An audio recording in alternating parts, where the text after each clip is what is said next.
Good morning, everybody. Today's hearing will examine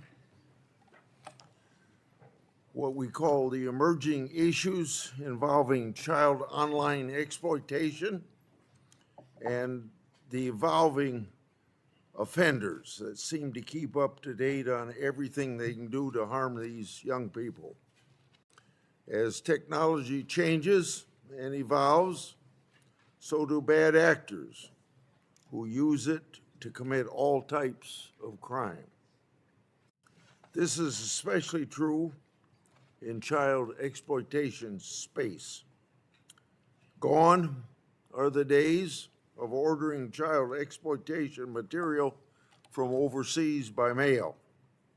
Now, child exploitation material is readily available online through various file sharing platforms, through direct access to victims and domestic and international websites and groups such as quote unquote 764. Not only has technology changed, but today's online child offenders have changed as well. Today's online offender is more violent, more cruel, and more shocking than offenders just 20 years ago. Offenders will manipulate, pressure, harass, and seek to control vulnerable children through extortion, blackmail, and shame. That conduct is commonly called sextortion.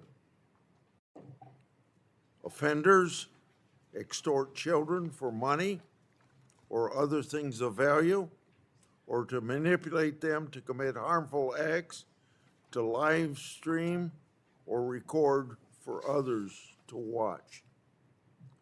Today's offenders target younger children, many between the ages of 12 and 15, but some as young as 5 and 6, and maybe in some cases even younger.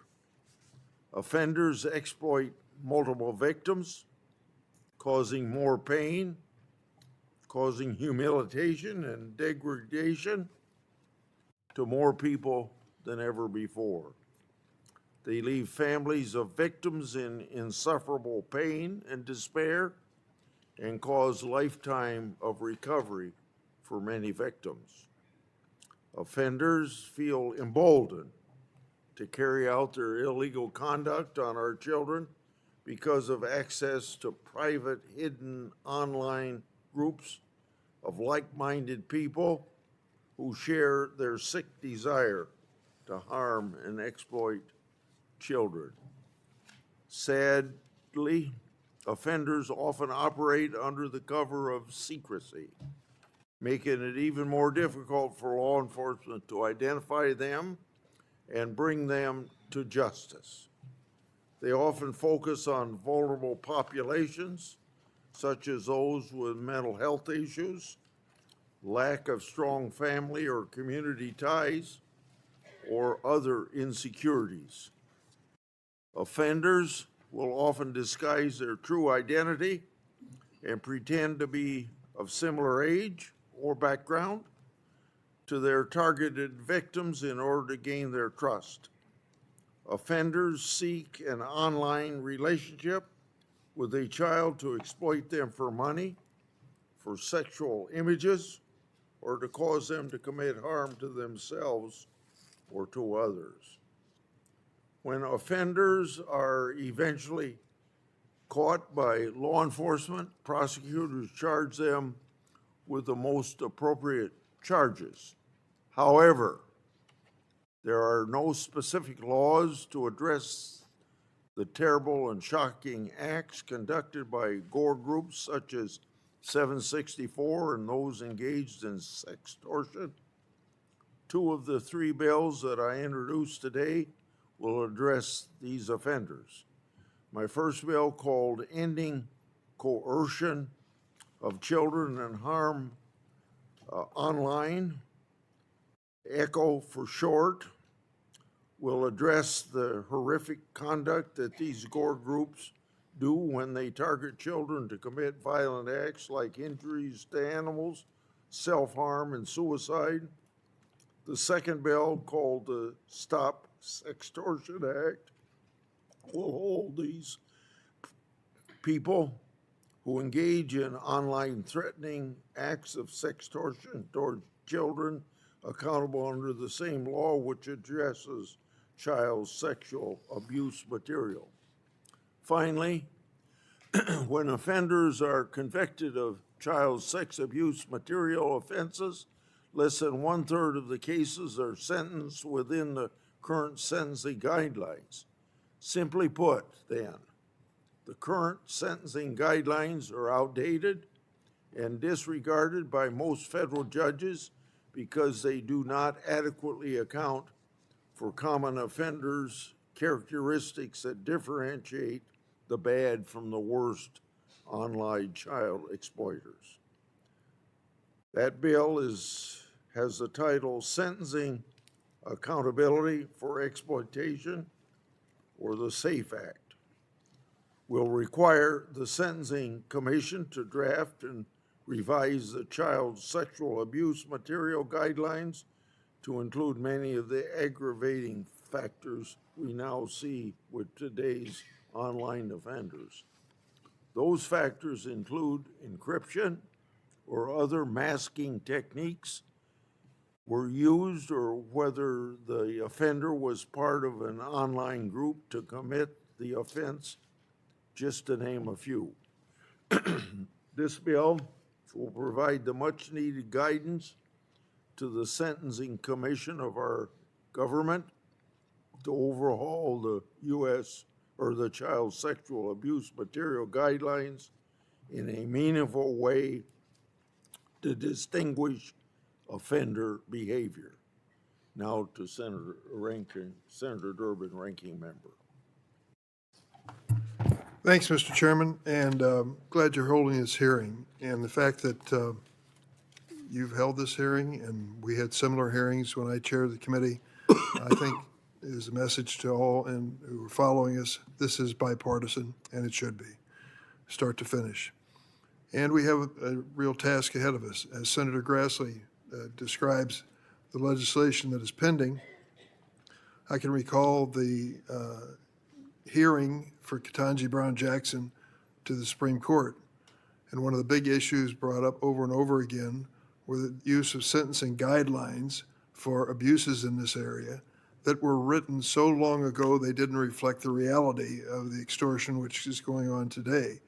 And judges of the most conservative political stripe and the most liberal political stripe were reaching the same conclusion, that those guidelines just don't work anymore. They were counting offenses by the number of images.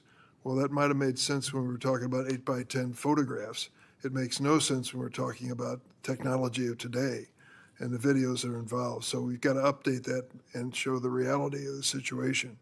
And I think that's something we can all work on together. I learned something else. We would get unanimous votes in this committee, if you remember right.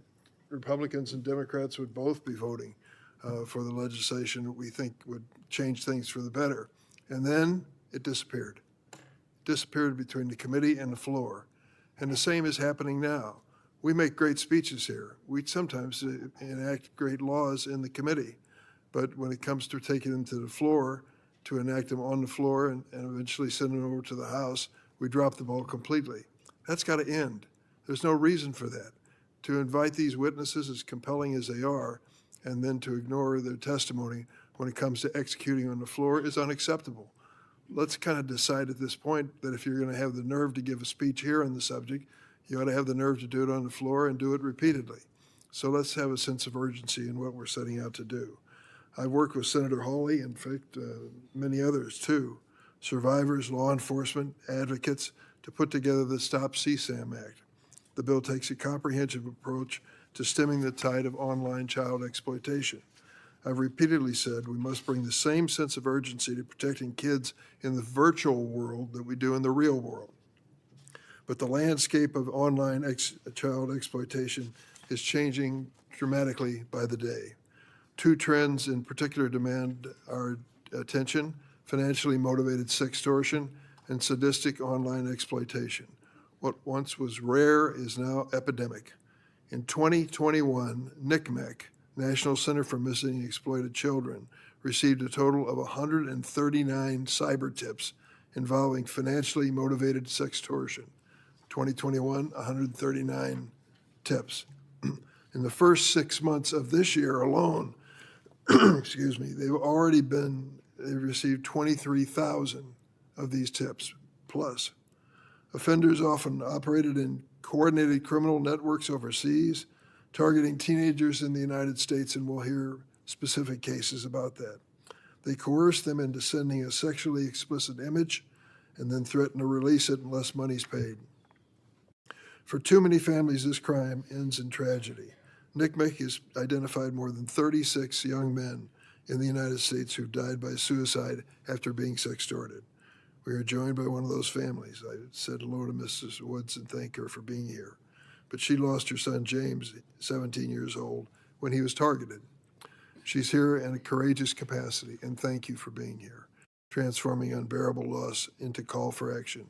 That photograph of your son in his track outfit in front of the hurdles tells the story. I'm sure he was a wonderful young man, and you cherish his memory by being here today. Another disturbing trend is a rise in offenders who do not just view or trade images of abuse, but direct real-time torture, encourage escalating violence, groom children to produce CSAM, and self-harm videos. NCMEC has identified this behavior as sadistic online exploitation. The threat is accelerating. The numbers tell the story. This is an unacceptable systemic failure, and what are we going to do about it? We're going to have a hearing. We're going to call witnesses. We're going to lament the situation. What are we going to do about it? Is there going to be a bill in the new session? To say that we're so overwhelmed with legislation on the floor we don't have time is a joke. Watch the Senate and tell me that we don't have the time to take this up. We have more than enough time to do it right. This committee has a history of tackling the tough issues. Mr. Chairman, it's up to you and me and those on senators on both sides of the aisle to make it happen. Thank you. Thank you. Now I'm going to introduce our witnesses.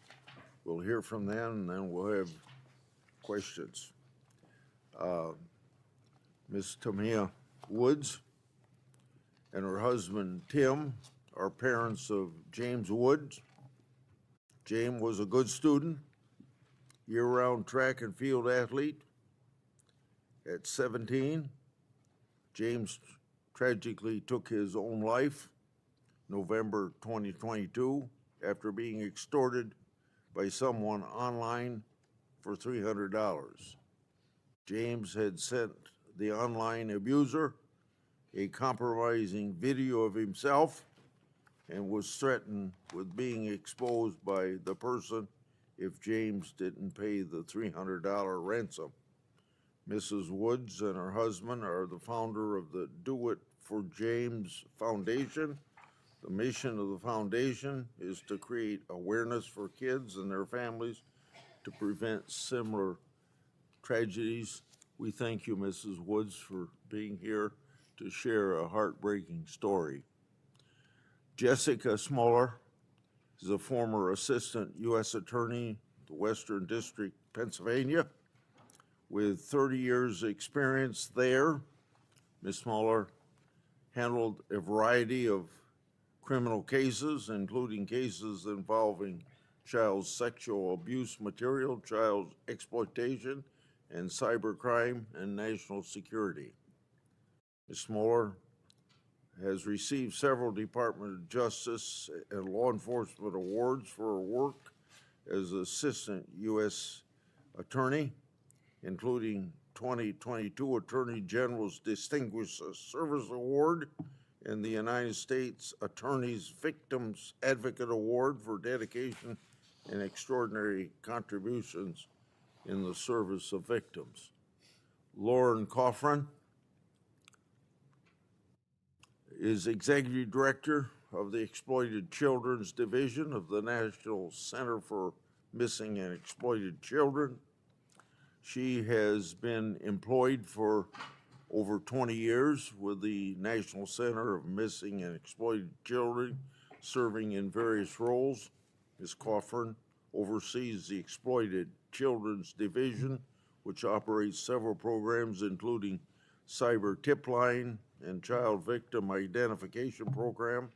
In addition, Ms. Coffern started the CSAM Survivors Services Program, working to improve the responses to survivors of child sexual abuse material. We welcome all of you here today, and it's our tradition to ask you to stand and swear to this oath. Do you swear or affirm that the testimony you're about to give before this committee will be the truth, the whole truth, and nothing but the truth, so help you God? Thank you all very much. They all affirmatively responded. Now we'll start with Mrs. Woods. And don't forget to push the button on your... Okay. Yes, sir. Proceed. Chairman Grassley, Ranking Member Durbin, and committee members, thank you for allowing me to speak today. My name is Tamia Woods, and I speak on the behalf of myself, my husband Tim, and for our beautiful child, James Timothy Woods, forever age 17. I stand before you as a mother whose only child was taken by something so preventable, so cruel, and so ignored that it should shake every person in this room to their core. One of the messages sent to my son, and I quote, "I am more determined to rot your life than to make it a waste, a trash can, a shame, a dishonor, a hell, a real disaster, a hell on earth. And I remind you that I am heartless. I have no pity to rot a life as well as yours." This was one of almost 200 messages sent to my child over the span of 19 and a half hours between November 18th and 19th, 2022. James was the victim of financial sextortion, and though he died by suicide, let me be clear, he was murdered. James was a beautiful young man with a soul like gold and a smile that would light up any room. He would give you the shirt off his back. He could figure out anything. He was witty, thoughtful, kind, and loved chess. James was a high school senior. He wanted to major in pre-law, and he was months away from breaking a 40-year-old school record in the 110 hurdles. Every time I speak of him, I smile because I am grateful God let me borrow his angel for 17 and a half years. But every day I am angry. A woman online befriended James on Instagram. She created what every predator knows how to build, a safe space. She made him feel comfortable, seen, liked. She groomed him. Then she asked if he wanted to see her unclothed and exposed herself. She asked him to do the same. And like any innocent 17-year-old boy who liked a girl and saw no danger, he did. That moment she created became their weapon. The attackers came, not one person, but what we believe, at least four. For nearly 20 hours, they attacked, threatened, terrorized, dismantled my child. Every time he tried to fight back and ask, "Why are you doing this to me? Please leave me alone," they escalated, sending his image to friends and family, telling him he would be labeled a pedophile, telling him his future was over, telling him you should just kill yourself. And in those last moments, my son, who had everything to live for, felt like he had no other choice. A day that started with laughter, college friends, and joy ended with my husband finding our child unalive in our home in the middle of the day. No parent should ever enter a room and see that. I stand here because 19 and a half hours is not a short time in the digital world. It is a lifetime. It is enough time for someone to intervene, to flag an account, to cancel messages, to report this behavior. Yet no one stepped in, no system protected him, no platform stopped it. So my husband and I created the Do It for James Foundation. And since the day that James have died, we dedicated our lives to speaking out, teaching, and fighting so that no other parent feels the pain that sits in our heart every single moment of every single day. Large corporations continue to argue for rights while refusing to take responsibility. We are asking you to put laws in place that give us multiple avenues to protect our kids because parental controls alone are not enough. Click here to opt out at age 13 is not protection. Predators thrive when the risk is low but reward is high. Criminals are making billions by exploiting our children because we tell our parents, monitor your kids better. matter, while platforms refuse to monitor predators at all? How dare we lay blame on the victims while criminals walk free? Today, instead of checking on James' homework, instead of mailing him care packages to his college dorm, instead of cheering him on for track meets, I hold a picture of my son's photos that he never had a chance to see. Because that is all I have left. 17 and a half years of memories, but no new ones. So I am begging you to stand with us, stand up, do something, help us save lives. We may not be able to save them all, but with the right laws, with accountability, with real consequences, we can make it harder for predators to win. We can make it harder for another parent to bury their child. Please do it for James. Do it for every child whose name we never got a chance to learn. Thank you. Thank you.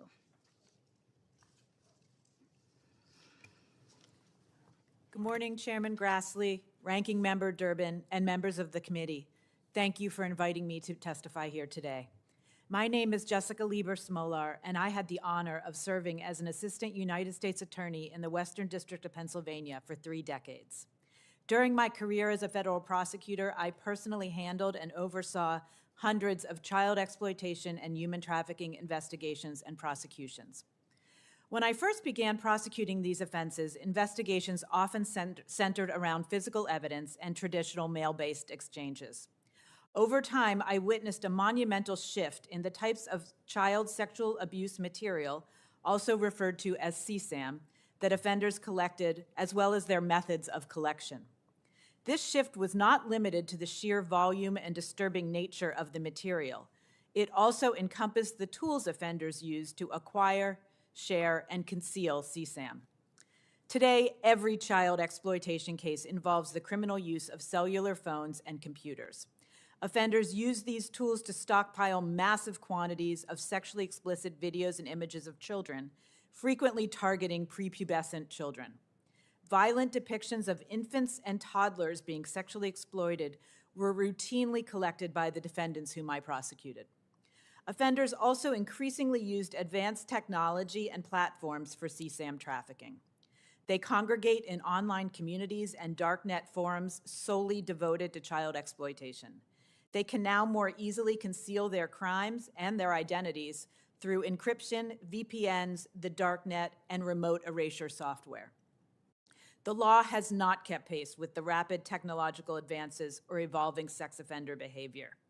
United States Sentencing Guidelines, Section 2G 2.2, was designed when CSAM was distributed by mail.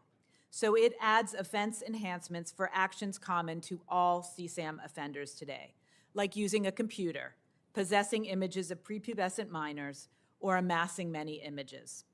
The guideline enhancements apply broadly and no longer reflect varying levels of offender culpability or risk. Legislation is needed to amend the CSAM guidelines. The Sentencing Commission's June 2021 report found that Section 2G2 is outdated, leading judges to exercise their discretion to reduce sentences for child sexual offenders. The Commission's data for fiscal year 2019 showed that less than 30% of non-production child pornography offenders were sentenced within the recommended guidelines. This statistic reflects broad judicial dissatisfaction and leads to inconsistent sentencing nationwide. As federal prosecutors, my colleagues and I often considered plea offers to binding sentences to avoid the application of the insufficient sentencing guidelines and sentencing disparities. There are also emerging crimes that are not fully covered by existing criminal statutes, such as those committed by members of the violent online network 764. The 764 members befriend children sometimes as young as 9 years old through popular online platforms and then coerce them into escalating sexual, self-destructive, and violent behavior, compelling victims to document sex acts, harm siblings and family pets, cut and mutilate themselves, or attempt suicide. There are no federal statutes that adequately criminalize the coercive conduct of 764 and similar groups. As federal prosecutors, we focused on proving more conventional statutory violations, like CSAM possession or production, or distribution of obscenity to minors to effectively prosecute these horrific crimes. Similarly, law enforcement agencies have reported an alarming increase in sextortion cases, children being coerced into sending sexually explicit images online, like James that we just heard about. Perpetrators engage victims in flirtatious conversations on social media and gaming platforms where they feel comfortable to obtain explicit images. The offenders then use the sexually compromising images to blackmail victims for more images, or in the case of financial extortion, for money or gift cards. They threaten to widely publicize the image to the child's friends and family. Children suffer severe emotional distress as a result of such sexual extortion, and too many have engaged in self-harm or suicide. As federal prosecutors, we found it challenging to effectively charge sextortion and financial sextortion. Existing statutes do not adequately address the full scope or severe harm of these crimes. Increasing public understanding of the evolving and destructive risk to children online is crucial. Legislation is needed to strengthen the legal framework and better support those responsible for protecting children. I welcome your questions. Thank you.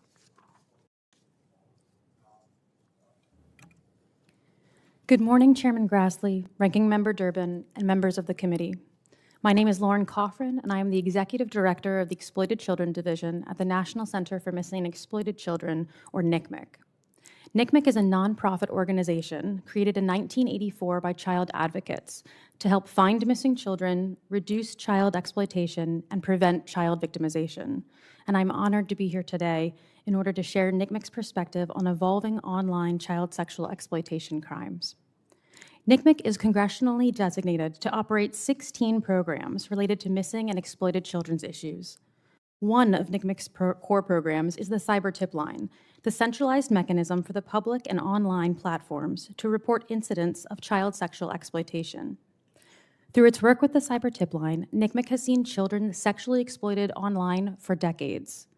Today, we are confronting alarming rates of emerging crimes where sexually exploiting a child is not the final objective, but a means of achieving a larger goal of financial gain or incitement of chaos. NCMEC shares this committee's deep concern that offenders will continue to evolve and escalate their exploitation of children online unless we act now to hold online platforms accountable when they facilitate a child's exploitation, to ensure safety by design is incorporated into development of new technology. Today, I'd like to share NCMEC's insights about 3 especially alarming new trends on how children are being sexually exploited online. One of the newest trends I'd like to highlight is related to online enticement, where reports grew by 192% last year. Specifically, we continue to see a rise in financial sextortion, where an offender blackmails a child for money or gift cards in exchange for not distributing nude or sexual images of the child. Unlike offenders who are normally sexually motivated, these offenders are driven by financial gain. As we heard from Tamia Woods just a few moments ago, this crime targets teenage boys, and too often the outcomes are tragic. High-performing boys with large social circles like James are becoming victims of coerced suicide as a result of this crime. Offenders use incessant, aggressive threats of public exposure, shame, arrest, as if the targeted boys fail to comply with the escalating demands for money. The second trend NCMEC has identified in the past year is sadistic online exploitation. This trend has led to the most egregious exploitation that NCMEC has ever seen.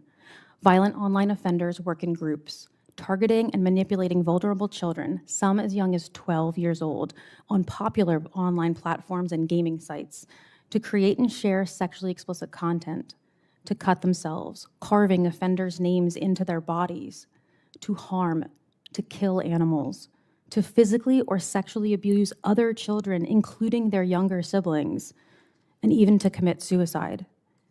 These offenders lure children into online relationships, then terrorize them with rapid-fire threats to kill the child's family or disclose personal information if they don't comply with their demands.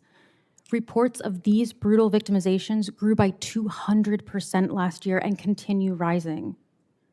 The third trend I'd like to note today is the use of generative artificial intelligence, or GAI, to sexually exploit children. NCMEC believes we're just beginning to see the true impact of GAI on child sexual exploitation. Offenders use GAI to create new sexually abusive content, to alter known child sexual abuse images, to nudify images of children, and to chat about how to entice and exploit children. In the first half of this year, NCMEC received over 440,000 reports connected to GAI, and we expect to have over 1 million reports by the end of this year. These three trends tragically affirm that online offenders are using evolving technology to exploit children in new and more extreme ways. This exploitation will not stop until Congress passes laws that close legal gaps, incentivizes companies to adopt safety by design, and provide essential tools to better protect children. NCMEC appreciates that Congress acted decisively to pass laws like the Report Act and the Take It Down Act, and supporting newly introduced bills like Stop CSAM Act, Enforce Act, the Safe Cloud Storage Act, and the GUARD Act. We need to ensure that these pending bills are passed and our laws to protect children keep pace with the technological advances. Thank you for allowing NCMEC to share our insights with you today. We look forward to continuing our work with this committee to share information, to craft legislative solutions, and to keep children safer online.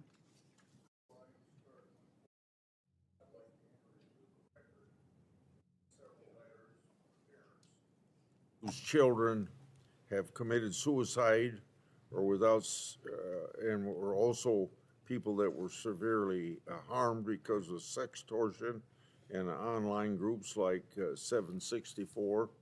Is there any objection? I hear none, so that will be done. Mrs. Woods, I'm going to start with you.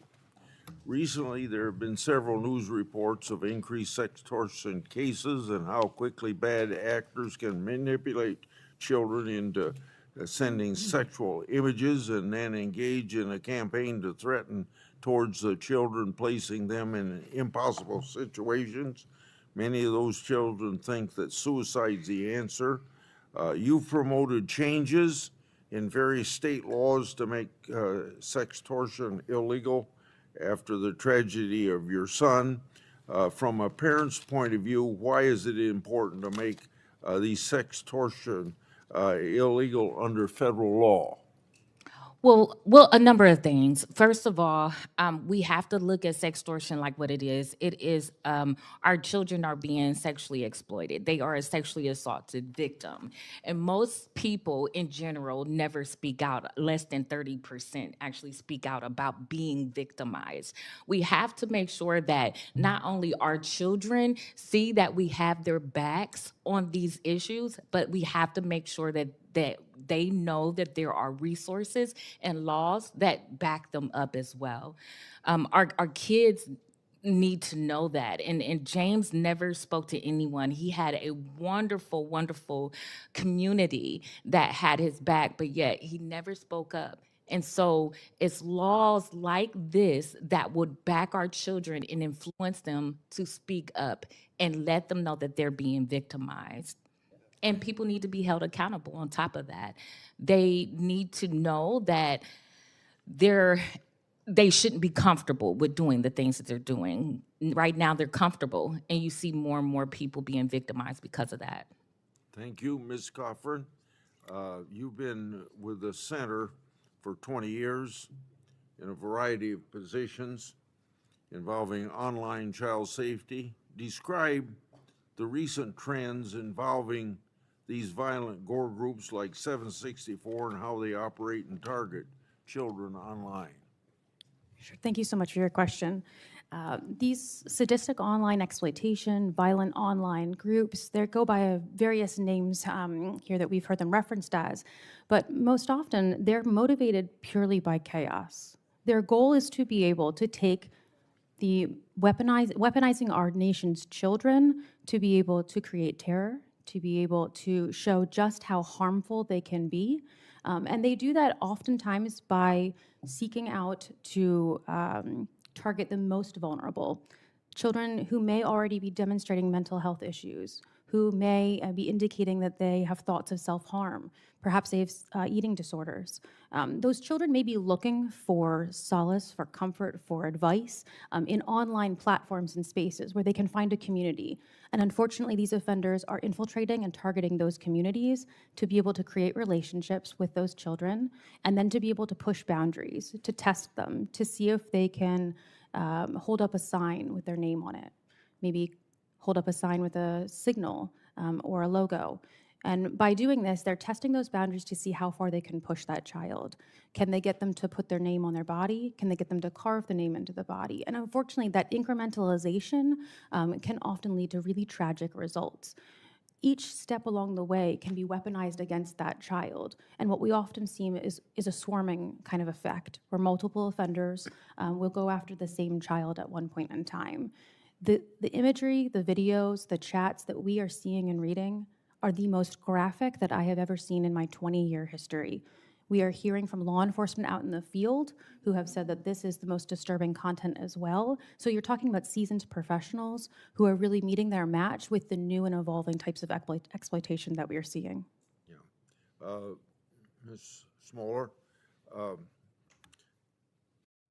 going to forget my lead-in. I want to get to the question because my time's running out.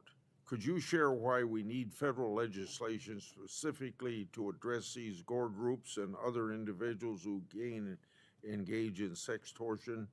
Share your experiences with us in working with investigations involving these groups.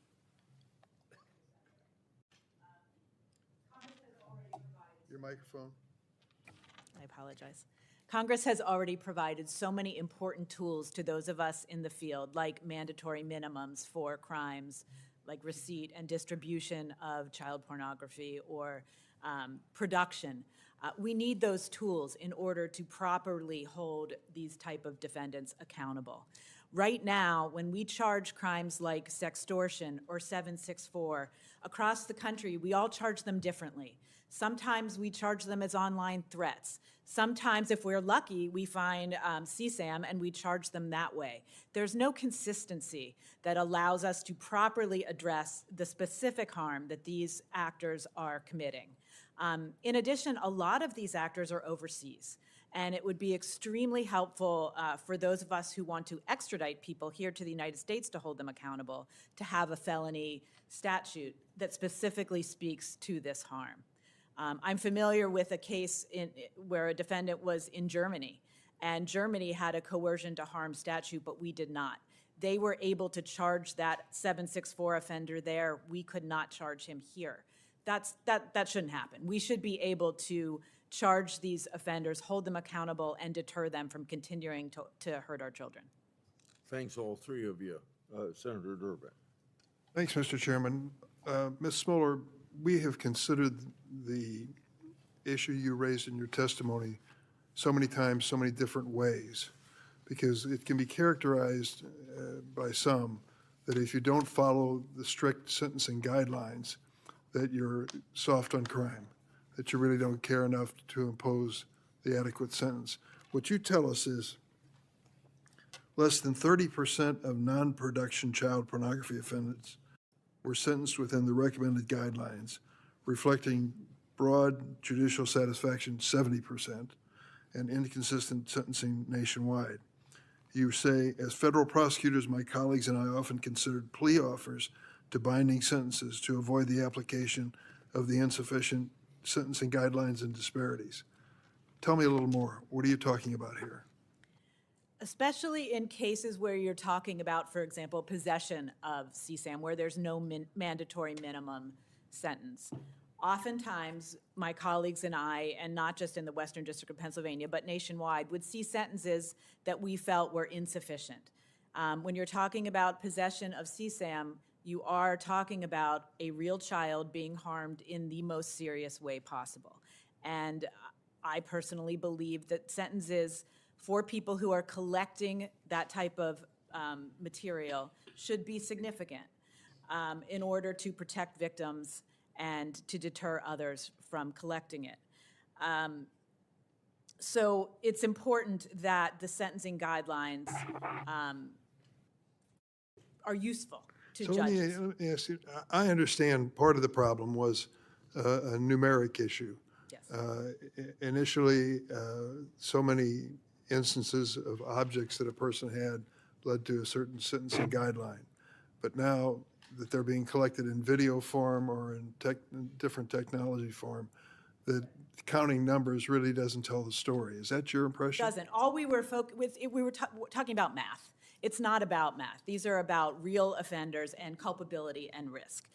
For example, what you're referring to is one image, one video is 75 images under the sentencing guidelines. You start adding up videos to try to get to 600 images and you get a 5-point enhancement.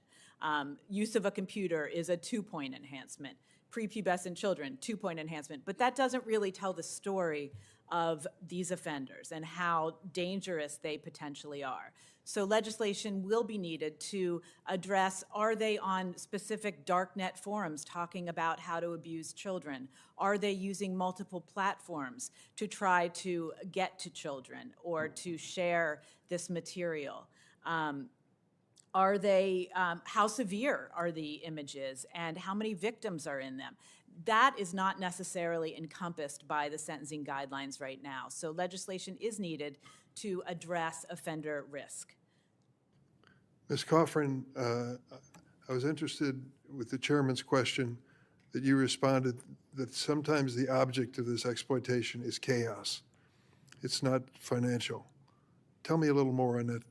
What is the value of this perpetrator wasting all of these hours leading to the self-harm of a young person or worse? Right. Thank you so much for that question, Senator. What we are seeing is these loosely coordinated groups that you've been referencing, like 764 and some of these other that we are referencing as sadistic online, are fueled and motivated by being able to have clout and notoriety for the impact of their actions.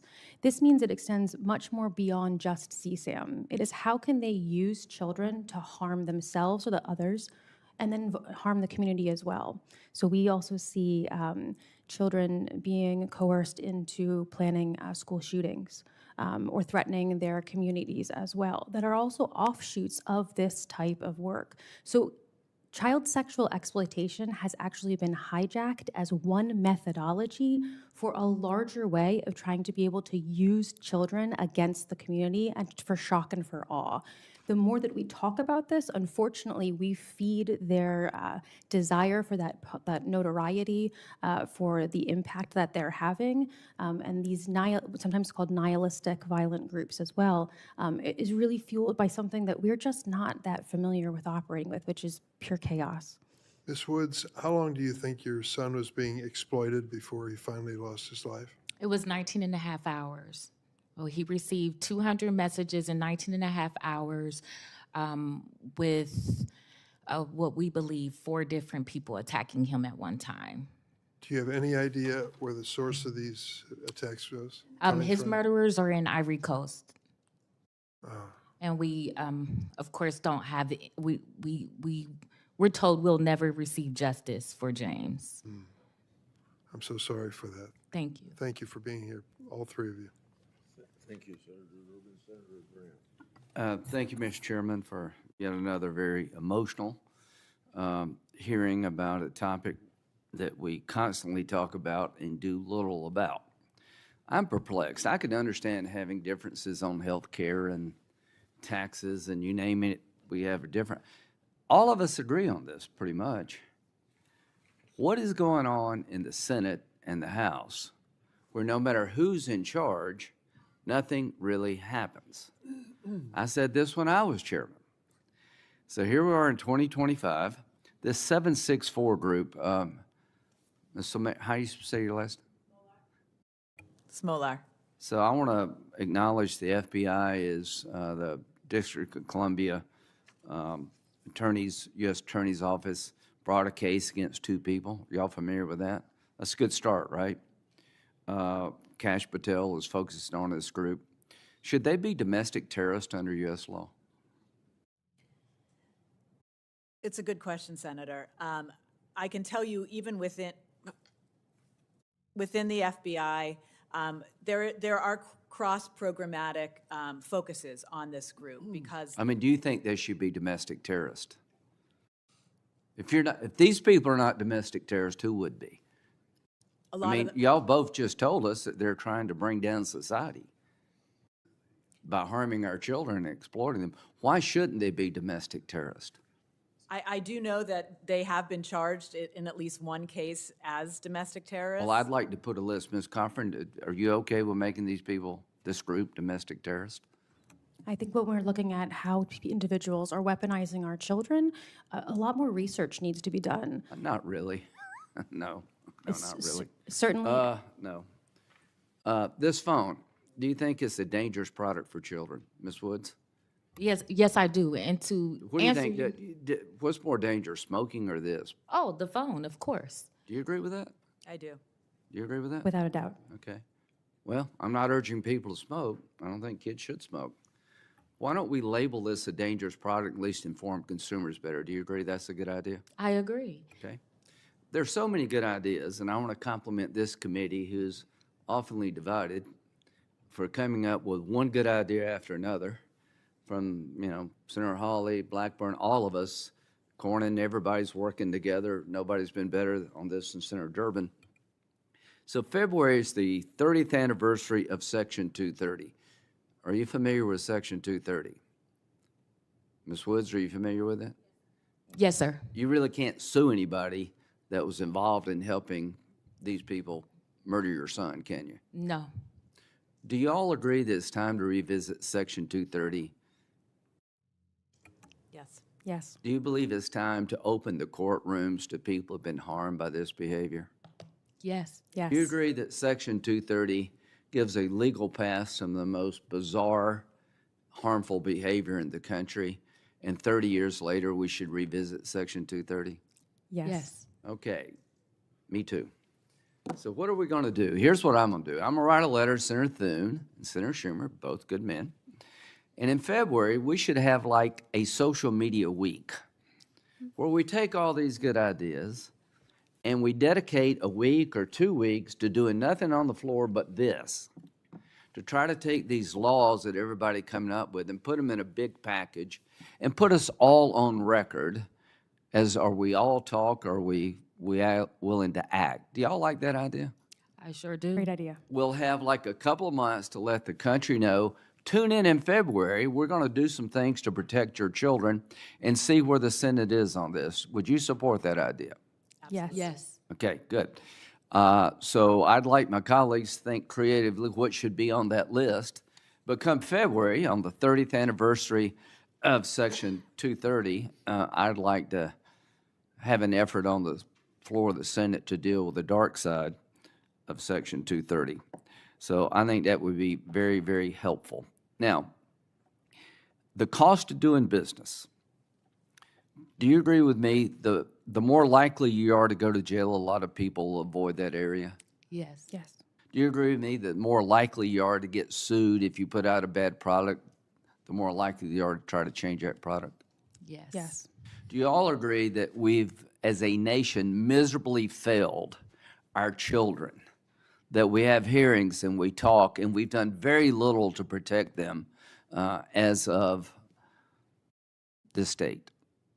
Yes. Yes. That's a damning indictment of all of us. Thank you. Senator Ronald. Thank you, Mr. Chairman. Thank you to our panel for testifying, and Ms. Woods, our hearts go out to you for the tragic loss of your son. As I look at this issue, and as mentioned by my colleagues, that we have been wrestling with child exploitation, which is only getting worse. Not getting any better, it's getting worse, and acknowledged by all of us in a sense of frustration, because this is actually an issue that receives bipartisan focus and a desire on our part to do more than what we've done so far. And I'm looking at this issue by way of focusing on, I think there's a prevention aspect to it, there's a prosecution aspect to it, and as Ms.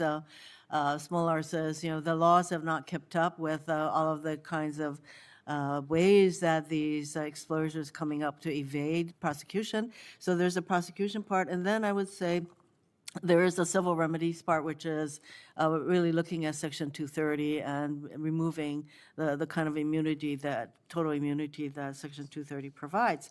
So if I look at the prevention side, what can we do to prevent the kind of tragedy that overtook James? So it's a number of things. I will say from the Do It for James Foundation, over the last 3 years, we averaged less than $10,000 in grants. We're not getting approved to even do the prevention. It is all on the backs. My husband and I have given hundreds of thousands of dollars each year to make sure that we do so. That's one. Two, we have to make this a demand to talk about it in schools. My husband and I have talked to well over 200,000 children, and because we made them aware of something they knew about but didn't know quite it was illegal, nor did they know what it was called, it led to 4 arrests and 2 being investigated, and hundreds of kids being saved by dying by suicide. So we have to make sure that not only are you all educated, not only are our law enforcement agents educated, but also our children need to be included in this education so that we know what to do if we were ever presented by these murderers out there, that we can let the kids know that they need to call NECMEC and make sure that they have references that they needed and resources. I couldn't agree with you more, because it is the children who are being targeted for exploitation. And if our children are not aware that if this happens to them and they are targeted, that there are places to go, that they ought to inform, because I would think that if you're a child and you're the target, you don't want to talk about it. You're trying to hide it, whatever that is happening. So would the 3 of you agree that we need to do a lot better to get the communities and the children much more able to call out what is happening to them? And what is it that we need to do? Do we provide grants to the Department of Justice and make sure that both DOJ and Homeland Security pay attention to these horrible crimes that are happening, and rather than focusing so much of their resources on immigration, that they ought to, DOJ and Homeland Security should have the resources to go after this kind of exploitation. But I just wanted to get the sense from all 3 of you, what specifically should we be doing on the prevention side of the scale? And then for Ms. Moeller to tell us what we can do to provide law enforcement the better tools to prosecute these crimes. So do you want to share some of your grants to organizations? Yes. Any other ideas on the prevention side? Quickly, sorry. Sorry, thank you, Senator. In addition, we can't prosecute our way out of this. That is clear. We do need the tools to be able to properly prosecute these crimes, but education is key. I can't tell you how many people I told I was coming here today to talk about 764, and they look at me blankly. They don't know what it is. We need more public education of children, teachers, coaches, clergy, people who interact with children, who could maybe look at their arms, see if there's strange cuts, see if they look different, if they're acting differently. PSAs are important. FBI has issued a number of PSAs on this group, but I don't even think that's enough. We need more public education in the schools, in the places where children congregate, so that they are not afraid to come forward and report these crimes. Ms. Coffrin? Prevention is also detection. So what we need to be able to see is companies able to detect some of these keywords that are happening in chats, flagging for that, making the kinds of reports, allowing law enforcement to investigate this before those offenders are able to go on, create new profiles, and blackmail, sextort, or coerce other children. So I think taking a look too as well as to updating some of the guidelines around what it takes to report. Are technology companies required to be transparent about what it is that they're doing behind the scenes as well? All of those efforts can actually help to save lives if we know what steps are being taken behind the scenes. Thank you. Thank you, Mr. Chairman. Thank you, Senator Arano. Now Senator Cornyn. Thank you all for being here. This is the 3rd hearing we've had on this topic, and I'm appreciative of the chairman and for scheduling it, but strikes me we need to actually do something more. The problem is, Ms. Smolar, you mentioned all the different sources of this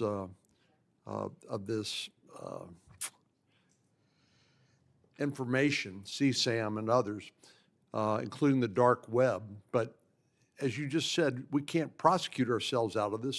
Senator Graham said, well, maybe we ought to create an opportunity to sue. But could you just briefly describe the challenges, including international sources of this information and jurisdictional and other legal constraints that make that impractical? There are a lot of challenges in handling these cases. The darknet, VPNs, the smarter, more sophisticated offenders are able to hide their identities through encryption and through VPNs. So it is a huge challenge for law enforcement to identify the perpetrators here. In addition, resources is always a problem. International offenders is an issue. You know, we had international offenders in a lot of the cybercrime cases that I handled, and we would get together with law enforcement in many, many countries and discuss these matters. That doesn't always happen in this area, and it's something that should, because these crimes are international in scope. These offenders are coming from outside the U.S. a Well, lot Ms. of Woods, times. you said your son's murderer was from Africa? Yes. Ivory Coast. And we don't have an extradition treaty. They stated that they'll never hand over any of their natural born citizens. Well, it seems to me like we are trying to play catch up, but the technology and the bad guys are outpacing us at almost every turn. And of course, I know Senator Hawley has a bill to deal with chatbots, but just to folks who are not familiar with that name, these are folks. This is technology that simulates human interaction. So somebody actually thinks that they're talking, perhaps, to a human being, and we can only imagine the uses to which that technology could be put to damage our children or cause them to hurt themselves or take their lives. So Australia has passed a law that says that children under the age of 16 can't get access to social media accounts. What do you think about that, Ms. Woods? Well, I would like to say that I know your son was 17, but Yes. do you think it would help? Oh, yes. I think that first of all, Tim and I did an article for Australia in 2023 when our son passed, and they didn't have the actual law in place. Since then, they made sure that they had a law. Even though our son was 17 years of age, we have to look at we allowed him to be online before that age. And what if we would have had these laws in place? It would have still made a difference. And even though we lost our only child, that doesn't mean that I'm not going to stand here and stand up for anybody else's kids. You all's kids are my kids. So I'm going to make sure that things get done. Well, God bless you for doing that. Thank you. Ms. Cawthorn, NCMEC has been the leader in this area, and when it comes to child exploitation, do you think that Congress should consider a law banning the use of social media for children 16 and younger? Certainly, that is one tool that would be kind of in the arsenal of being able to address this. I think we have to look at the different types of age restrictions, age assurances, age gatings. There's an awful lot of complexity that goes around into that. And so we need to be able to look at ways of holding the social media companies and online platforms responsible, as well as the device or the app stores, as well as ensuring that there's better parental controls. Well, they've got technology that I just barely struggle to understand, and certainly they would be in the best position, would they not, Ms. Smolar, to know what's happening on their own platforms? Correct, although I will state that in a lot of these crimes, the offenders will find a child, for example, on Snapchat or Instagram, but then they will move them to a different application like Signal, where we have no control over that. Ms. Coffin, if Senator Grassley will allow me, you mentioned something that intrigued me when you said some of these platforms, some of the information or some of these individuals are inciting to chaos. What did you mean by that? So they're motivated purely by a goal, not sexual exploitation of a child. They are not the traditional, pedophile that we might think about. Their goal is to cause disruption in our communities, to have us holding hearings today, talking about just how difficult it is to think about our children being harmed, for shock and for awe. And so when that is the new type of offender, we need new types of tools. Looking at the types of signals that exist on the social media platforms, the chats, how people are operating is going to be really essential to try to stay current to these kind of evolving statuses of new offenders and new motivations. Thank you. Thank you, Mr. Chairman. Thank you. Senator Blackburn. Thank you, Mr. Chairman. And as I spoke with each of the three of you earlier, I am just so grateful for your work, for your commitment, and your willingness to talk about this. And it has been so interesting to me as someone who has worked to protect children and to really focus on what was happening with technology and in this virtual space. And it is astounding to me that there are laws in the physical space that protect children. You cannot endanger a child. You can't sell them alcohol. You can't sell them tobacco. You cannot expose them to pornography. If you were a liquor store and you were selling to kids, they would padlock your store and take away your license. But in the virtual space, our children are vulnerable 24/7, 365. And I think during the COVID pandemic, many parents realized what was happening with the phone and their child. That is why you're seeing bell to bell, no phones in schools. That's why you are seeing other laws take place. And Ms. Woods, as I said to you, I'm just heartbroken for you as a mother and a grandmother and having teenage grandsons. This is a fear, an absolute fear that parents have because the sextortion schemes and the targeting of young boys, it's like something that happens within a matter of hours and days. And I appreciated your comment about your son being murdered. He was targeted, and then he was literally cyber bullied to death. And this is why we need to pass the Kids Online Safety Act. This is why my REPORT Act, and Ms. Coffin, you mentioned that, was signed into law. And more needs to be done to protect children in the virtual space. Ms. Woods, I want to come to you and just give you a minute to talk about why these platforms should be required to force safety by design and to put that burden on these social media platforms to root out these bad actors. Yes, so there's a number of things that I would like to say with that. First of all, social media and different applications actually, I say, save face. So they say that they have parental controls. But did anyone know that on Google, if your child is 12 years old and once they turn 13, Google directly messages your child and tells them that they no longer need parental control and they can click here to opt out. That's what I mean by parental controls are not enough. We are put and made to have a responsibility as parents to protect our children in every way. And yet there's other obstacles involved that intervene in us parenting our child in the most appropriate way.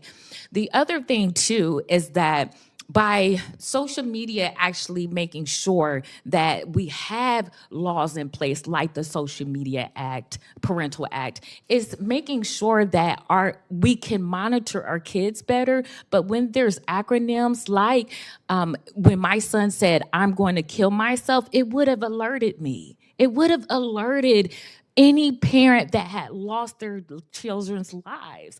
And it would have told me something's wrong. I wish that even today, 3 years later, that I would have known half of the things that I would have had, or even be put in a position where I could have taught my son to come to us in certain manners. He came to us for whatever, if it was a hole in his sack, whatever he needed. But yet, our social media platforms took a time to not say anything. So what advice would you give to parents right now, sitting there today? My advice Parents of teens. my advice that I would give to parents is to talk to your children about sextortion and any other child exploitation. I knew nothing about it. Every parent that lives here today that has a child has a privilege I did not have. It is free. Let's talk about it. Let's educate our children. And what I would say to children is be vulnerable one more time. One more time. Yes, you may not have made the best decision. We are all that way. We make mistakes. You matter enough through your mistakes. I don't care what it is. You speak up. You say something. You stand up for yourself, because we can make sure that we have your back no matter what. I would give anything to have my son back. And if they have to learn, if they have to see James' face, if they have to see my tears, I'm going to make sure that it happens. If it means that I can save your grandchildren, I'm going to do it. Thank you. Senator Blackburn, thank you. Senator Whitehouse. Thanks very much, Chairman. Thanks very much for doing this hearing. I think it's very useful. I want to welcome and thank all of the witnesses. Ms. Woods, I'm sorry that this has become so personal for you. There's really not much that is worse than what you have been through, and I really admire that you've come here to talk about it, because it can't be easy, and I'm grateful to you. And Ms. Smolar, as a former United States attorney, I'm always impressed by the assistant United States attorney who did the real work, and I'm delighted that you are here. And Ms. Coffin, thank you for your wonderful advocacy. I want to pick up a little bit on where I understand Senator Graham was with respect to getting rid of Section 230. I strongly believe that Section 230 has long outlived its use, and it is now a real vessel for evil that needs to come to an end. The laws that Section 230 protects these big platforms from are very often laws that go back to the common law of England that we inherited when this country was initially founded. I mean, these are long-lasting, well-tested, important legal constraints that they've met the test of time, not by the year or by the decade, but by the century. And yet, because of this crazy Section 230, these ancient and highly respected doctrines just don't reach these people. And it really makes no sense that if you're an internet platform, you get treated one way, you do the exact same thing, and you're a publisher, you get treated a completely different way. And so I think that the time has come.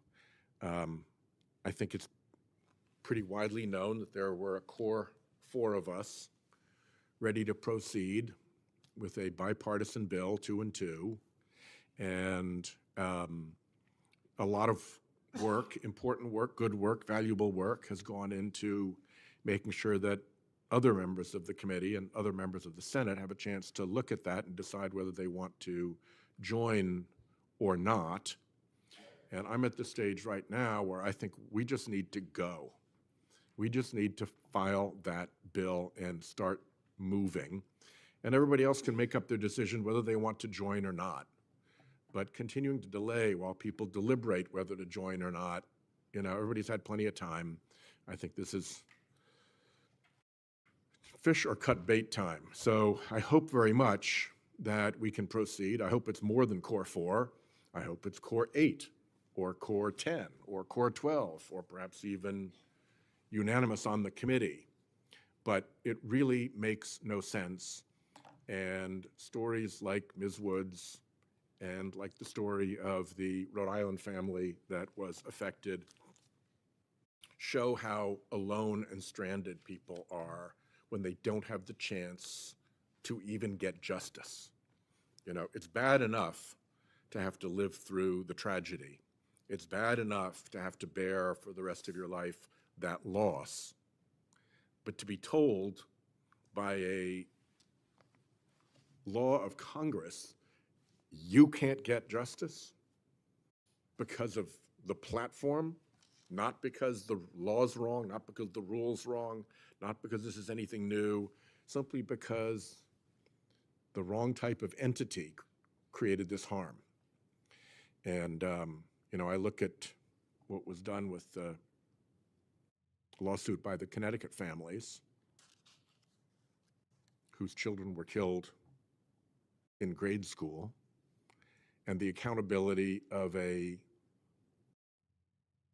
loudmouth for having whipped up the false theory that that whole thing was a fake, was staged, that they were props, that their children weren't actually killed. You know, you're never going to make that get better for those parents, but at least they know that the world listened. They at least know that they got the chance in an honest courtroom, and they at least know that they got a victory out of it. They got a win. And the person responsible for that really vile misconduct had to face an enormous, enormous civil judgment that he's still being pursued over. And that's not nothing. So that's my statement, and let's hope that we can finally get this 230 thing moving in this committee. Thank you. Thank you. Now Senator Hawley.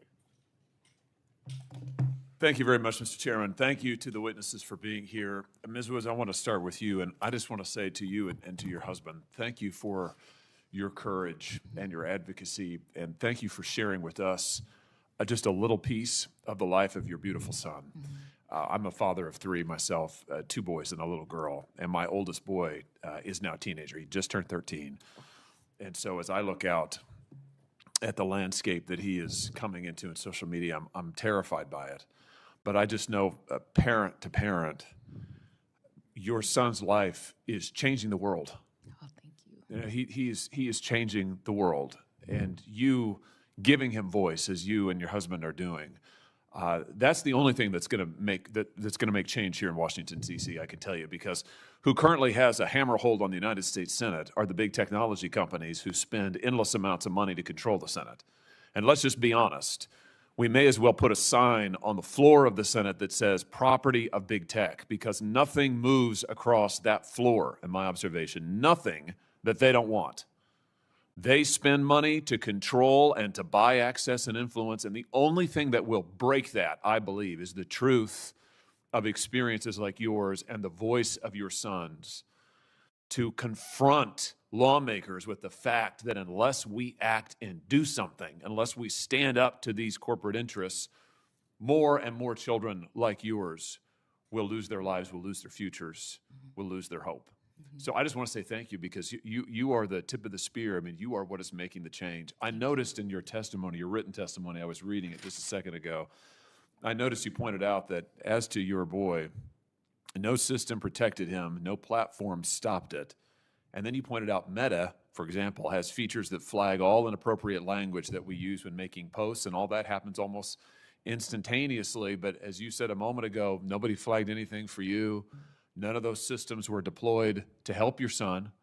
And I think the reality of that is that Meta didn't care about deploying systems to help your son because it didn't make him any money. Right, If it makes them money, they're happy to do it.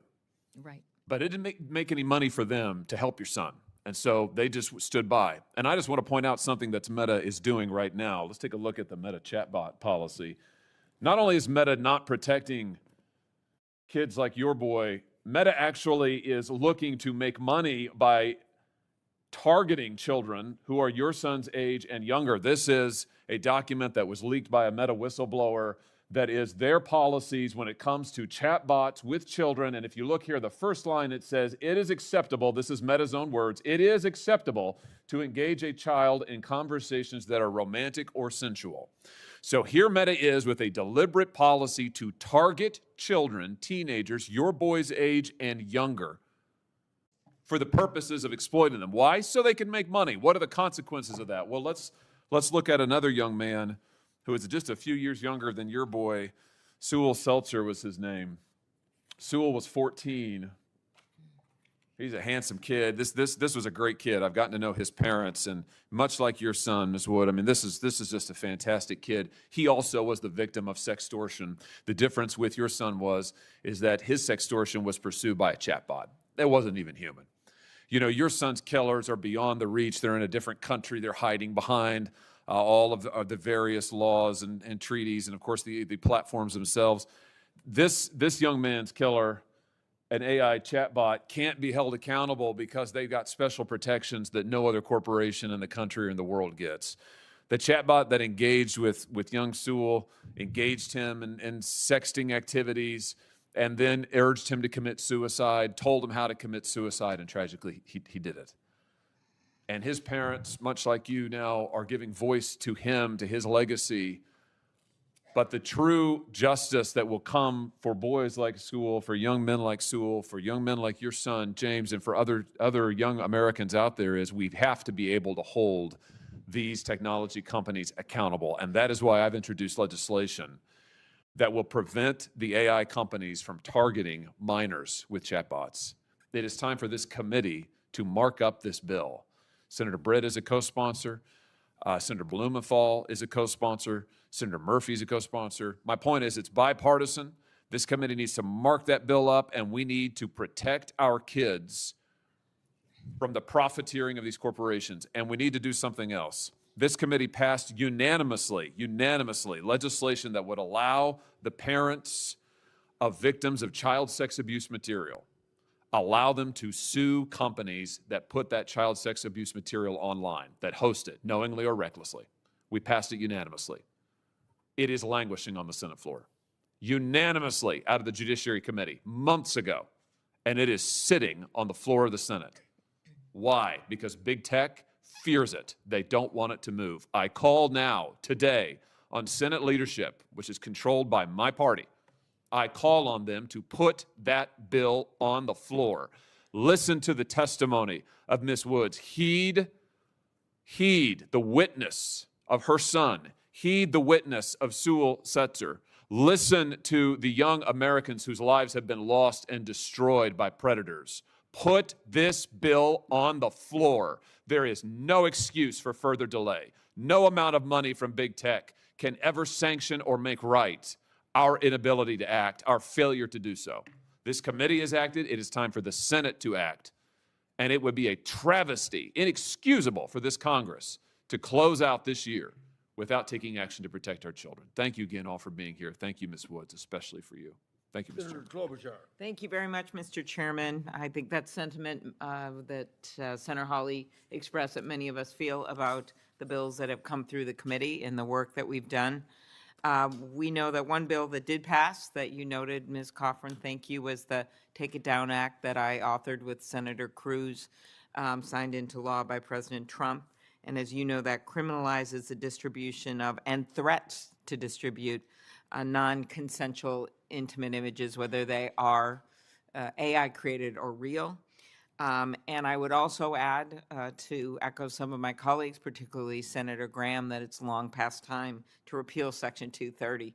At the beginning of his efforts on that front, I had thought, well, no, maybe we can put in these rules in place and the tech companies will work with us, and that just hasn't happened. The opposite has happened. And as we approach this 30-year anniversary, maybe it's time to do a major assessment, which takes for any parent about 1 minute, to realize the harm that has been caused by all of this. I'd start with you, Ms. Woods. Thank you for your moving testimony. Can you talk about why even the threat of non-consensual distribution of explicit images can be tragic, and why it's so vital that the law covers threats, as the Take It Down Act does, as well as reality. So it's a number of things. First of all, our children aren't just handing out the nudes. They are being coerced into providing them with, in regards to creating safe spaces and different things of that sort. Once the threat behind the nude comes, it's not just the nude being in existence, it's all of the threats behind it, to where they're questioning what they're actually doing, and they're becoming desperate and willing to do whatever they can to get rid of that image. It is embarrassing to them. We tell kids all the time, if you put it on the internet, it won't go away. My son in particular was threatened. He was actually slated to be #1 in the state of Ohio in 110 hurdles. And they told him he would never run track again. They told him he would be labeled a pedophile because he was under 18, and they did have a nude photo of him. It becomes far more than the embarrassment of the actual picture, but the actual torture that comes after the picture. Right. And so by them being able to have Take It Down as an option, it takes a weight off of them. And they are able to address all the other issues that come after it. But once we take that photo away, then we can battle everything else. And I think that helps them with that. Thank you. Thank you. And as you know, Ms. Coffrin, the Take It Down Act gives victims not only the rights with regard to the people doing this, but the rights to demand that the social media platforms take these images down. I wrote a piece today in the New York Times about AI and just how important it is to allow the states to keep doing their work while we're waiting on the leadership to bring up these bills for a vote. I just believe that if you are not going to do anything federally, you better do something in the states, but also that you've got to hold these platforms liable. And could you talk about that? Sure. The biggest threat that children face is not necessarily a criminal justice proceeding or the fear of what's going to be happening next. They just want their images down. So the threats that these bad actors are using against them is actually a recirculation of the same diatribes that we've been telling children for years in a prevention type method. Don't do this action, or once it's out there, it's always out there and you'll never get it back. That has to change. The Take It Down Act changes that significantly by requiring that company to within 48 hours to be able to be removing that. Children need to know that they have that right for that content to come down, so that the threat to recirculate, there's power taken away from that and the child gets that power back. So that act is really revolutionary, because historically what we've seen is companies taking a week, 2 week, sometimes non-removals at all. And the National Center for Missing and Exploited Children publishes our data about the companies that we send notices for, those companies that take it down, how long it takes them to take it down, and which companies choose not to. All that information is public, and we're trying to make sure that people can find that and are aware. That'll be very, very helpful for all of us. Ms. Mueller, a short question here, little related but different topic. Senator Blackburn and I introduced the National Human Trafficking Database Act to establish a National Human Trafficking Database at the DOJ's Office for Victims of Crime, to incentivize states to report data, a little bit along the lines of what we're hearing from Ms. Coffrin on the Take It Down bill. Can you talk about the data sharing in this area and how it can empower law enforcement to protect victims of human trafficking? Yes, thank you, Senator. Human traffickers move victims across state lines all the time. That's how they make money. That is how they get more victims by crossing state lines. So having nationwide data for law enforcement is invaluable, to be able to talk to their colleagues in different states, to get information on different traffickers, on victims. We try to rescue victims all the time. So without that data, you can't do that. Senator Moody. Thank you, Mr. Chairman, for holding this hearing. I really appreciate it. Ms. Woods, Ms. Smoller, Ms. Coffrin, I cannot thank you enough for being here today.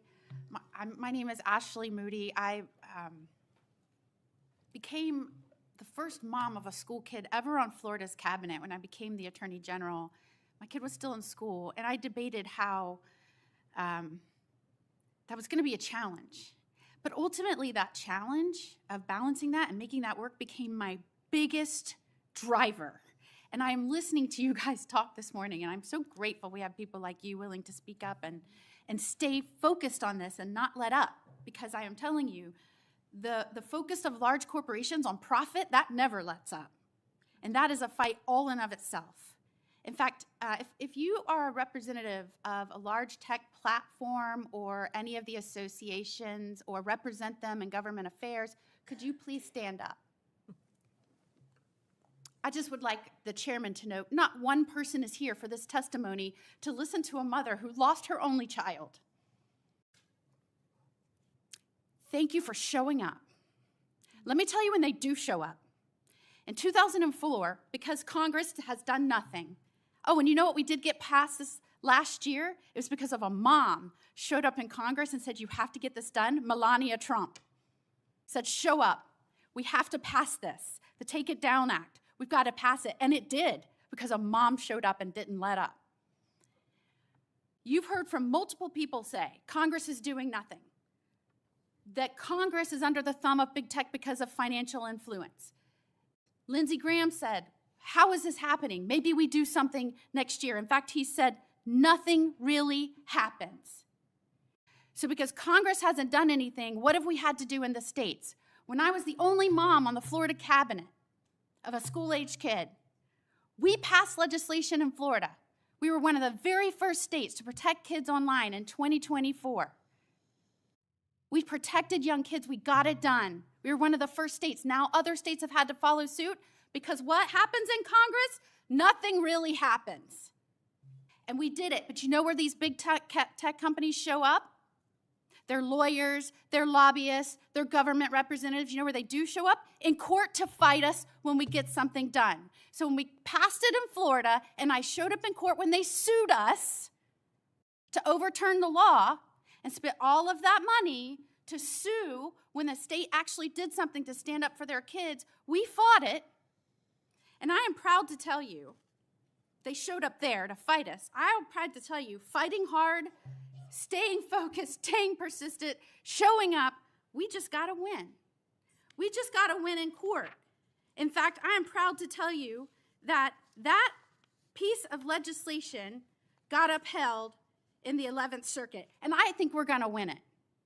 It just shows to show you, you can do something. We looked at all those other states that had tried something that got blocked, and we took that into account when we passed our law. And now we're winning in court. And we're winning against those companies. And when I'm telling you what, I'm watching you, you've blended everything from being a mother. I was a former federal prosecutor. I have worked on human trafficking, constantly led the human trafficking group within our statewide human trafficking council. I won't give up. And we're making progress in this fight. And now I just got appointed United States Senator, and we're going to do that here. I'd like them to show up so I could fight them in person right here in this hearing. Because that's what's got to happen.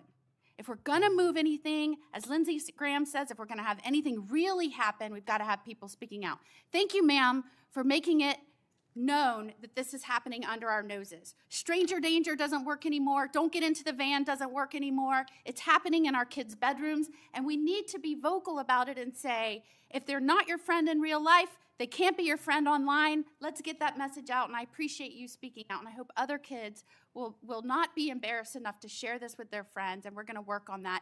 Please come to my office so we can come up with a plan. I will say, as a former federal prosecutor, having a specific crime, outlawing and providing penalties for sextortion, as a prosecutor, I know that would have been helpful. I appreciate you, Ms. Smolar. Have you seen a specific piece of legislation yet presented on outlining the elements of sextortion federally and what criminal penalty would be tied to that? Other than proposed legislation, have you seen it filed, a piece of proposed legislation? Not yet. So we need to get that done.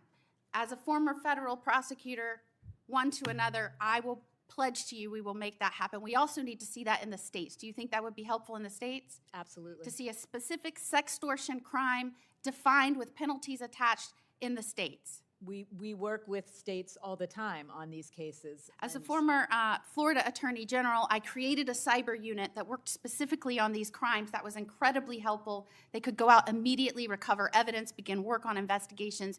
Do you think having those specialty units in each state working with federal partners would be helpful? Absolutely. We do that all the time on these type of cases. In addition, a lot of the defendants, the perpetrators of some of these crimes are juveniles, and the states can prosecute juveniles and place juveniles. The federal government, it's much harder to do that. Well, I have run out of time, but let me just again say thank you for not losing focus. Thank you for not losing passion on behalf of the kids of this nation. They are going to be the ones that carry this message to their peers, and we need to continue pushing this message until it seeps into their vocabulary, and this is commonplace for them to talk through these things. Thank you so much. Senator Blumenthal. Thank you, Mr. Chairman. Thank you to all of you for being here today. And I know about the work that you have done and deeply respect your advocacy and your steadfastness on behalf of this cause, and also my colleagues for their passion and eloquence. But it's really pretty simple. So far as federal legislation is concerned, what we need is votes. You know, we need votes. We voted on the Kids Online Safety Act in the United States Senate and passed it by a margin of 91-3 in the last session. And I would invite my colleagues to speak as passionately to the House leadership, which failed last session to give the Kids Online Safety Act a vote. Not a vote. And this session, we have more than 60 co-sponsors again in the United States Senate for the Kids Online Safety Act, and we undoubtedly will for other measures as well.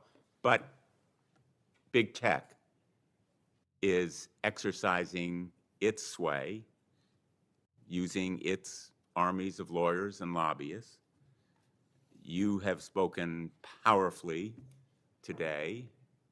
My colleagues are on the right side of this issue. No one is in favor of child exploitation. But the fact is, Ms. Woods, as you wrote in your remarks about abuse and exploitation of your son, quote, no system protected him, no platform stopped it. And I've met countless parents who feel the same way. The common factor in all their stories is the one gatekeeper that makes this abuse possible is, in fact, big tech. It's Meta and others who are allowing predators from around the world to use their platforms and make our kids prey to exploiters who are sometimes beyond our borders. So I guess I would invite you, Ms. Woods, and perhaps others, to talk directly to Speaker Johnson in the House of Representatives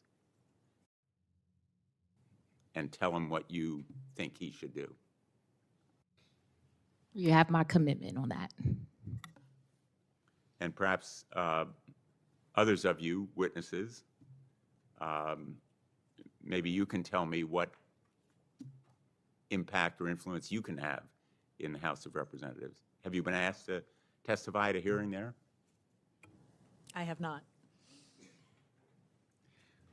Certainly, we would love to work together to be able to get legislation passed. We see so many bills coming forward.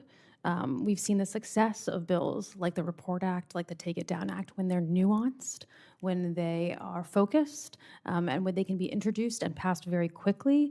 We've been able to see huge success in that. The Report Act is a great example. We saw increases in the amount and types of both child sex trafficking and online enticement that came.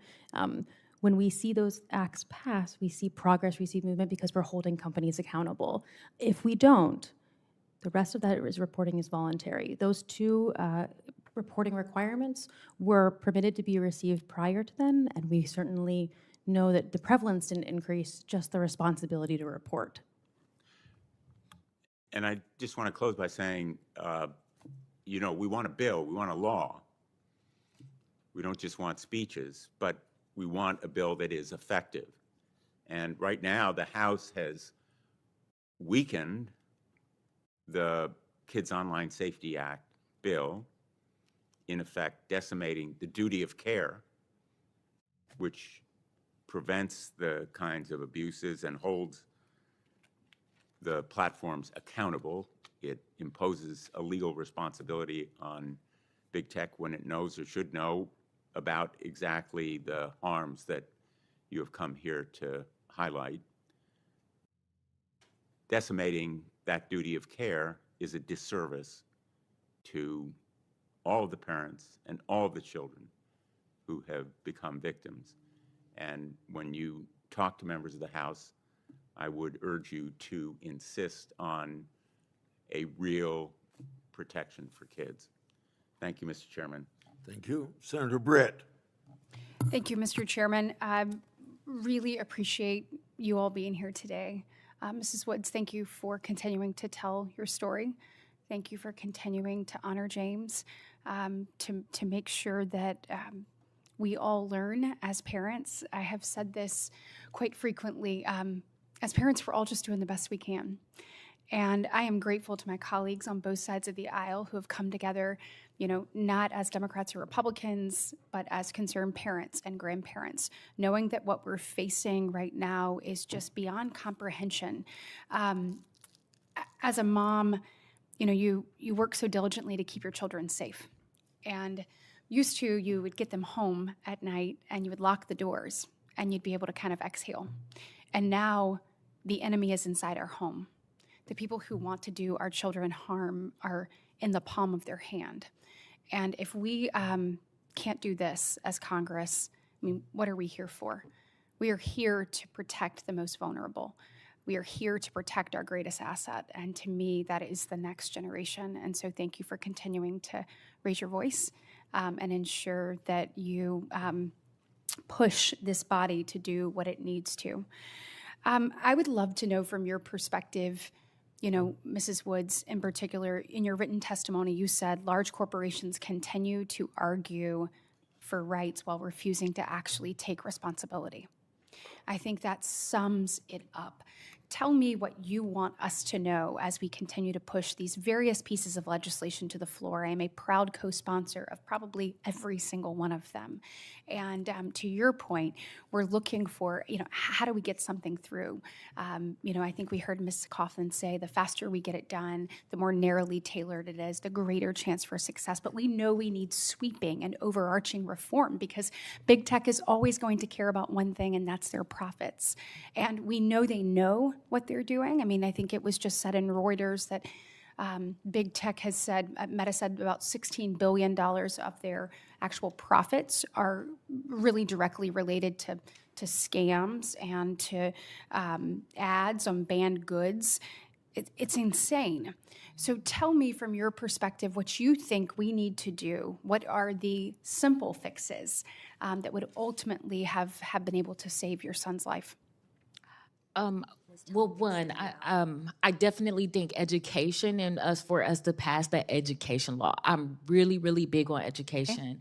That's how. Ms. Woods, I love that you said that because every school group that I get a chance to talk to, I say, hold on, here's my mom moment. And then we go directly into the things that you're talking about. So education, one. Education is number one, because the crime will never go away. Even if we set laws, we still have to educate our kids, our community, to make sure that we know when this happens, we can fight against it. But two, I guess I'm coming from a mom in a naive stance. I don't understand why it's so hard to pass laws. Amen. Why the money will always be there. I mean, we have people wasting money every day on all kinds of things. Why can we not take our children off of the marketing factor, the prey? I just don't understand how hard that is to protect our children. We won't have a world without them. That's right. And thank you for what you're doing and pursuing the litigation and saying, no, we need age verification. We need we need these guardrails to protect our kids. And the fact that they continue to prey, and that is exactly what social media companies are doing are preying on our children because they know having our kids on their platform is how they make more money. And they are unwilling to do the right thing and help us ensure that these kids are protected. And it is moms like you, it is people like you that are stepping up and saying, we must do more, that will ultimately force people in this body, force people in the House to actually do the right thing. So thank you. It should be simple, and this is common sense. Yes. I would love, in my remaining minute here, I'd love, Mrs. Coffrin, for you to tell me, I know Nick Mick works closely with many of the social media companies to address this issue, but you also face challenges. And what are some of the biggest challenges facing Nick Mick, both from technology and actually, the criminality continuing to evolve? Thank you so much for that question. Both quality and volume are our biggest challenges. Okay. It is not enough for a company to make massive reports that are not of good quality that law enforcement can investigate, nor is it appropriate for companies to look the other way and say, if I don't have actual knowledge of what's going on, I'll make no reports. We need to be have diligent, robust reporting, especially seen in the legislation for the Stop CSAM Act, that would require companies to provide detailed reporting that would make these reports far more actionable. Right now, a company is only required to report 2 fields, the date and time, as well as what type of thing they're reporting. But if they don't provide the valuable information to get that report to the appropriate law enforcement so they can investigate, the report is effectively worthless. Thank you. And Mr. Chairman, if you'll allow me, Ms. Smoller, do you have anything to add to that? Anything you'd like to make sure that we know or that you see in law? We could use these statutes. We could use the additional tools to prosecute these crimes. Our law enforcement agencies could use the resources to have agents being able to spend the time. With regard to sextortion, for example, you now have 2 different types of offenders. You have the traditional offenders seeking sexual content, but now you have financial scammers who used to go after the elderly or romance scams. Now they're targeting our children. And that is a lot for our law enforcement agents to be able to put their arms around and to be able to handle. Well, I commit to you to working on this, and let's get something done. I thank all of you for your testimony today. Your work for today's done, but I'm going to announce that usually members submit questions for answer in writing. Our members on this committee have until December 16th at 5 p.m.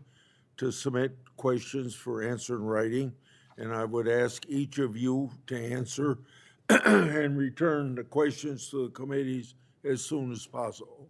Thank you very much. Meeting adjourned.